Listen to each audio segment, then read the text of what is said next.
show. Well, let's discuss some news flow that came through overnight. The cabinet has now allowed several states to mine and sell coal, ending the monopoly of the centre. That's pretty important. So let's get Partha Bhattacharya, the former chairman of Coal India, to tell us what the impact could be. Mr. Bhattacharya, morning. What could be the impact of the cabinet decision? Well, you see, I don't see too much of an impact because to my mind, this is not possibly the best way of creating competition for Coal India. Firstly, the state governments don't have the necessary kind of, expertise, or neither do they have contacts with, nor do they have companies which have mining expertise or have core competence in mining. So I'm not sure who are the agencies who are actually going to do the mining. So in all probability, they will be inviting bids, and this will be basically, they will hand it over to somebody for working as a mine development operator. So it will be a contractors.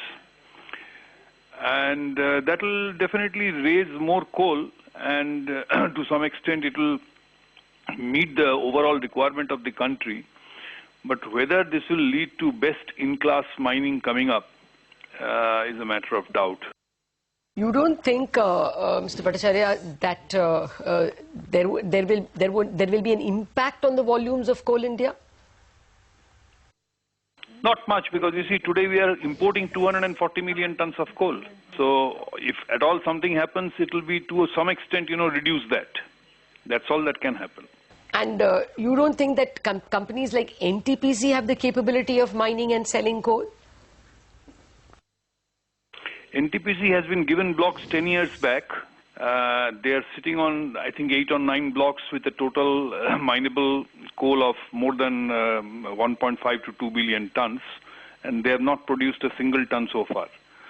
So I can't vouch that NTPC has great competence. Mining is a specialized activity. It requires competence. Worldwide, mining is not done by small agencies here and there and people mining their own coal requirement for end use. These are not the kind of things that happens globally. Globally, coal mining is restricted to large companies, and they are professional companies. They have the expertise in coal mining, and that is what is actually an essential attribute for becoming successful in coal mining. It is not anybody's job. But these kind of policies tend to consider that coal mining is just a sort of an excavating something and getting some coal. That's not the way to do it. Mr. Bhattacharya, we leave it at that. Thanks for joining us. In fact, we have an analyst who tracks the sector closely as well. Chintan Mehta, the metal analyst at Sunidhi Securities, joins us now. Chintan, you must have just heard the management of Coal India, where they did mention that there's not much of an impact on Coal India volumes. But what do you think the impact on Coal India could be?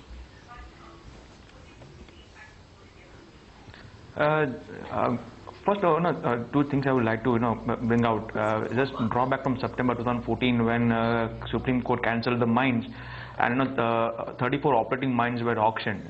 And we are 7 months down the line. Only out of that, 9 mines have started operating. Those mines will have produced 40 to 50 million tons. We have just got 9 million tons of coal mines. So as per my knowledge goes, 41 mines actually of the 204 coal work which were deallocated were allocated to state enterprise earlier for commercial mining. So it's a distinct thing that these mines will come up and ramp up, and as you know, the former guest as I said it would cater to a small scale demand which was earlier envisaged by the earlier government as well, but which never came on road. From the coal blocks we were in 1993. So it's a long distinct possibility that this mine will start and challenge certain volumes of Coal India. Okay, so you still have a buy on Coal India? Yes, absolutely buy on Coal India, no doubt about that. Because of see, the current e-auction prices fall. It's not phenomenal of anything else. It's a factor of two things: it's the lower international prices and its stupendous volume growth of 10% offtake growth, year on year. So that has actually put pressure on e-auction prices rather than anything else. And just to make one point, even if this state enterprise are allowed, one company which comes into our radar would be GMDC. Which actually is mining lignite in Gujarat, and they are somewhere professional and enabled to mine in a distinct possibility. That's the only company which comes in our radar, even if it comes out. Okay, yes, so that's GMDC that has the infrastructure and the capabilities of mining, and they currently do mining in Gujarat. But what about NTPC?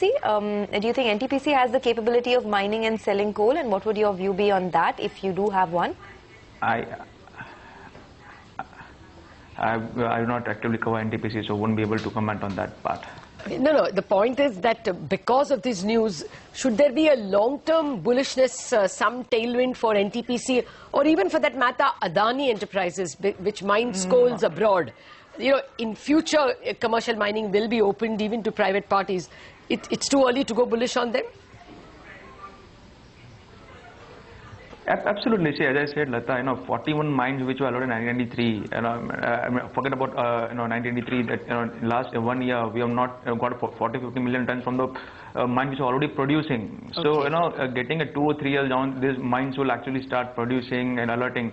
Then it we actually the private miners coming in, and it will not be an easy game because they have to bid for it. So there are many ifs and buts in this in this situation actually. All right, thanks for that. In fact, since you mentioned GMDC, that stock has spiked up as well.